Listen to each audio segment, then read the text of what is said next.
بسم اللہ الرحمن الرحیم۔ اللہ تعالیٰ حکم دینے میں حاکم مطلق ہے۔ فہرست موضوعات تفہیم القرآن جلد اول، عنوان توحید، صفحہ 438، سورہ مائدہ آیت 1۔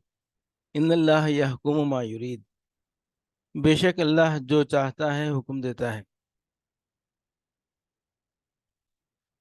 یعنی اللہ حاکم مطلق ہے، اسے پورا اختیار ہے کہ جو چاہے حکم دے۔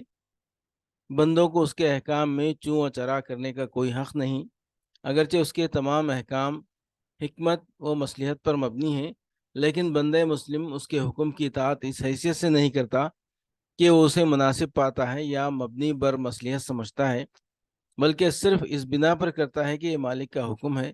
جو چیز اس نے حرام کر دی ہے وہ صرف اس لیے حرام ہے کہ اس نے حرام کی ہے، اور اسی طرح جو اس نے حلال کر دی ہے وہ بھی کسی دوسری بنیاد پر نہیں، بلکہ صرف اس بنیاد پر حلال ہے کہ جو خدا ان ساری چیزوں کا مالک ہے وہ اپنے غلاموں کو اس چیز کے استعمال کی اجازت دیتا ہے۔